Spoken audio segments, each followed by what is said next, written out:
So I would say 999 out of 1,000 companies that I've seen, by the time they reach a certain point, if they're venture backed, let's call it Series A, something like that. But the point at which they're about to take off for growth, they realize two things.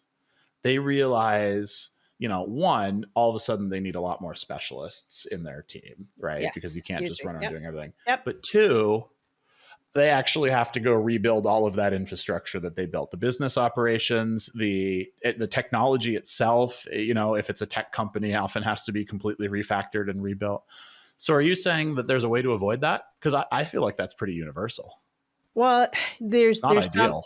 there's definitely some pieces up front that you can do to avoid that. So if I know that I'm taking this product out to market and I know that this is where it's going to go, I've got my target, I've got my data and understanding, and I know that it's going to hit X by, the end of X year, because I've figured out quite a bit of my information. I know I need to build that infrastructure right from the get-go. So that means I have to have the lawyer that understands not just, a base understanding of a corporation. I need to have like a highly specialized tax lawyer as well.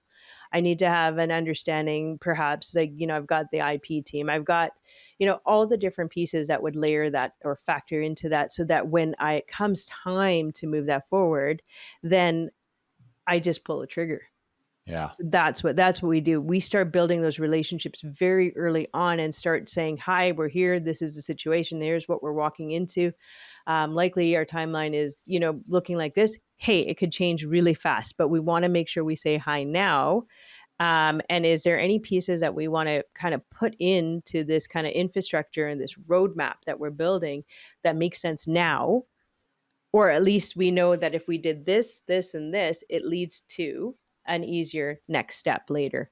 And that's what we work on. That's great. You're building the team. You're building, to an extent, the safety net. But as you use the word, I do like it. It's the infrastructure, and you're preparing the infrastructure along the way. And I think to the point of your starting story, right? You don't know what you don't know until you need it, and then learning by doing is both fun but also painful if you don't have the support on the side.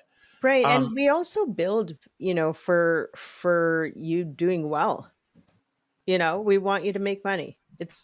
You're here to make money, regardless of what everyone else says and whatever the journey is for most of like the for-profit entrepreneurs. You're here to make money. You want to be talking to that family office manager. Yeah. So if you are here to do something and you have other impact or philanthropic ideas or other things you want to do, you first have to be able to be a viable business and make money. And then you can go do all the impact. But first you have to be viable. And, and so the goal is if you're going to make money, whether you're going to, do it now, there's different forms of making money. And then, and you're going to exit within, X number of years. We need to map that out right away, because it usually takes about 3 years for mapping those pieces out so that you can effectively pull and keep more of your money versus giving it up to someone else. So those are the pieces that we really hone in on right away as well. Well, and I'm just going to say that feels probably gratifying to have that conversation for some entrepreneurs, to be pragmatic and hone in on like, what is no, not at all. Not at all. It's like going to the dentist and, I'm pulling your teeth out. I'm the last person you come talk to, because I'm the no fun person. In our family, we've got myself that has 3 businesses, my sister who owns 3 businesses, and she's in marketing, and she does all what we call the fun, sexy stuff. So they go to her for fun. And, at the dinner table, when we get together, it's always like, oh, God, boring, Rita, blah, blah, blah. I'm talking about numbers and finance and viability and blah, blah, blah. And she's like the fun, exciting person. So no, nobody likes to come to me at all, because you were actually referred to us. We don't market. We get referrals only from our partners. So you were sent to us because somebody believes in you enough and feels strongly about you enough to say, go see Partners for Growth, because they're going to help fix you up and bring you back to me. Yeah. But you have to go through that, dissection and foundation and carving up and probably snipping up and cleaning up and, stuff that nobody wants to do. I think you're probably underselling a little, the excitement maybe people have walking in. But What is that one piece of advice, that one, or maybe it's just that one question that you bring in early in a conversation that gets people excited, that gets them energized to have the diagnostic with you? Well, yeah, I don't know if it gets them energized or not, but you came to me because somebody sent you over. Yeah. You had an issue, and it's likely been an issue for a little while. And and it worked back in '08 when I asked the question, what does it feel like sitting here and being here in the exact same situation like a year from now? And that was a question I asked everyone.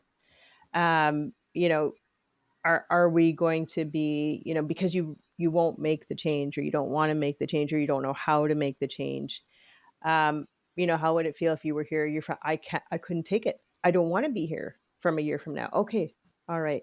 So that sounds like we probably want to make some changes, don't we? Yeah. Yeah. And that's okay, whatever you did in the past. The other thing is the acknowledgement of, usually there's that guilt, that shame walk, that hurt, that pain, that frustration, the I Yeah. haven't done what I'm supposed to do, and I failed because someone said no to me, and I was sent to you, into detention or something like that. And, and that, the teacher nobody wants to go see. And, you have that. And I always go, okay, stop.